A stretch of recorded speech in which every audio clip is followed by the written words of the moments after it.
Oke, wajah berbalik lagi sama aku Mama Ridho, dan kali ini kita bakalan mainin game Getting Over It yang kalian bisa banget karena ini game mudah banget ya kayak Oke, di sini gue bakalan mainnya di HP ya teman-teman ya. Jadi kita lihat gimana dan berapa menit gue bisa mainin game ini. Karena gue tuh udah banyak banget nontoninnya ya, yang lain kayak YouTuber besar gitu cowok. Jadi ya pengen main lah, jadi kayak udah terbiasa sih. Keren ya, enak. Oke, jadi kita kasih musik dulu kak. Oke teman-teman, kali ini kita nggak bakalan ngomong sih ya. Gue udah kasih musik, berarti gue nggak bakalan ngomong. Kalau misalnya ya takut sih kayak teman-teman ya. Anjay, jelas susah.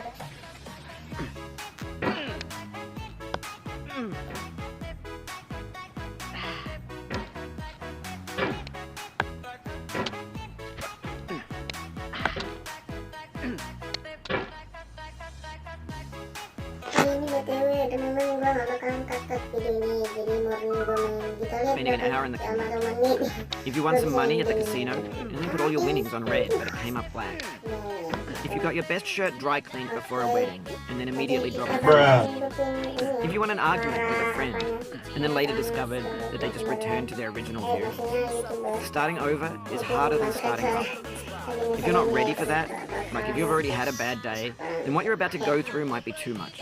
Feel free to go away and come back. I'll be here.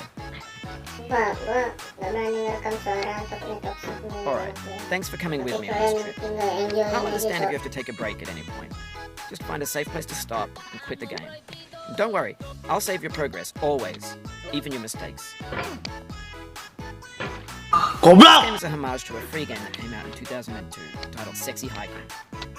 The author of that game was Jauh, a mysterious Czech designer who was known at the time as the father of B games. And B games are rough assemblages of found objects. Designers slap them together very quickly and freely, and they're often too rough and unfriendly to gain much of a following. They're built more for the joy of building them than as polished products. In a certain way, Sexy Hiking is the perfect embodiment of a B game. It's built almost entirely out of found and recycled parts, and it's one of the most unusual and unfriendly games of its time. In it, your task is simply to drag yourself up a mountain with a hammer. And that act of climbing, in the digital world or in real life, has certain essential properties that give the game its flavour. No amount of forward progress is guaranteed. Some cliffs are too sheer or too slippery, and the player is constantly, unremittingly in danger of falling and losing everything. Anyway, when you start Sexy Hiking, you're standing next to this dead tree that blocks the way to the entire rest of the game. It might take you an hour to get over that tree, and a lot of people never got past it. You prod and you poke at it, exploring the limits of your reach and your strength, trying to find a way up and over. And there's a sense of truth in that lack of compromise. Most obstacles in video game worlds are fake. You can be completely confident in your ability to get through them once you have the correct method or the correct equipment or just by spending enough time. In that sense, every pixelated obstacle in Sexy Hiking is real.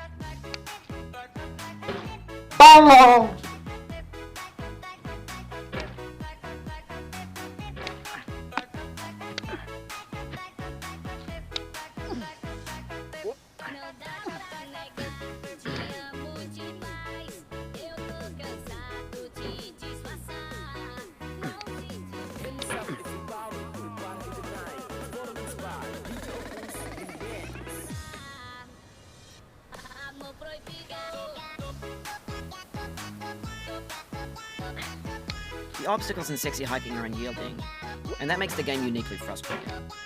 But I'm not sure Jauh intended to make a frustrating game. The frustration is just essential to the act of climbing, and it's authentic to the process of building a game about climbing. A funny thing happened to me as I was building this mountain. I'd have an idea for a new obstacle, and I'd build it, test it, and it would usually turn out to be unreasonably hard. But I couldn't bring myself to make it easier. It already felt like my inability to get past a new obstacle was my fault, as a player rather than as a builder.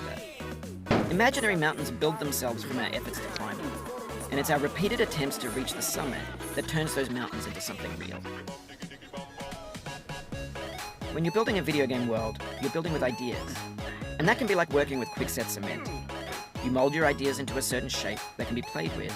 And in the process of playing with them, they begin to harden and set until they're immutable, like rock. And at that point, you can't change the world, not without breaking it into pieces and starting fresh with new ideas.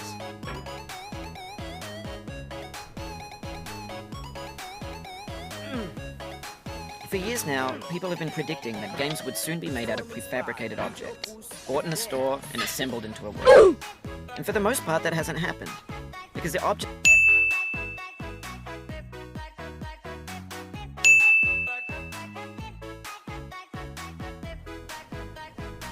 Years now, people have been predicting that games would soon be made out of prefabricated objects, bought in a store and assembled into a world.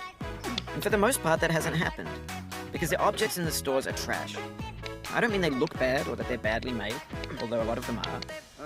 I mean they're trash in the way that food becomes trash as soon as you put it in the sink. Things are made to be consumed and used in a certain context, and once the moment is gone, they transform into garbage. In the context of technology, those moments pass by in seconds.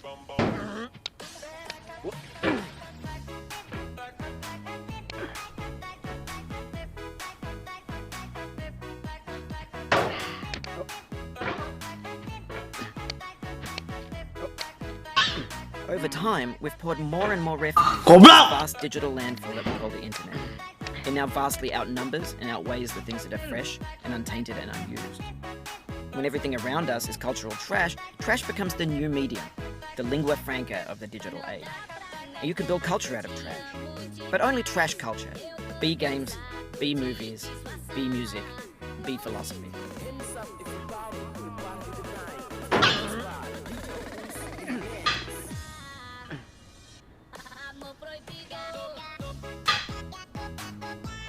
Maybe this is what digital culture is. A monstrous mountain of trash, the ash heap of creativity's fountain. A landfill with everything we ever thought of in it. Grand, infinite, and unsorted. There's 3D models of breakfast, Gen X's fanfic novels, scan magazines, green screen Shia LaBeouf, banned snuff scenes on LiveLeak. Facebook's got lifelike bots with unbranded adverts and candid shots of Kanye and Taylor Swift mashups, car crash epic failed GIFs, Russian dashcam vids, discussions of McRibs, discarded, forgotten, unrecycled, muddled, rotten, untitled. Everything's fresh for about 6 seconds, until some newer thing beckons, and we hit refresh. And there's years of persevering, disappearing into the pile, out of style, out of sight. Aduh, susah banget cowok di sini.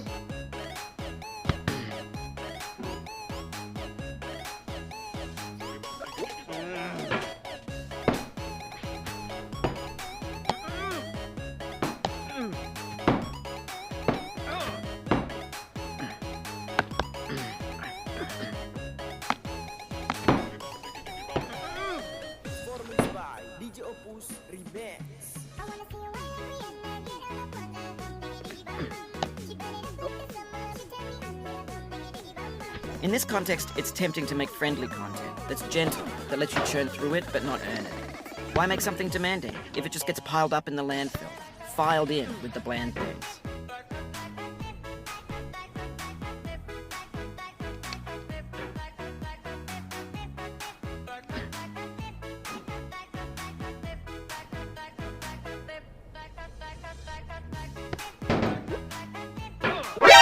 NANI?!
Oh, you just lost a lot of progress.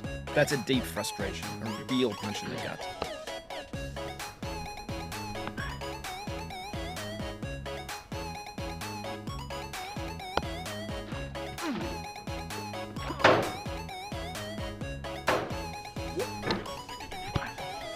Performance by DJ Opus Remix.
Oh, it happened again. Keep on trying, don't let it get to you.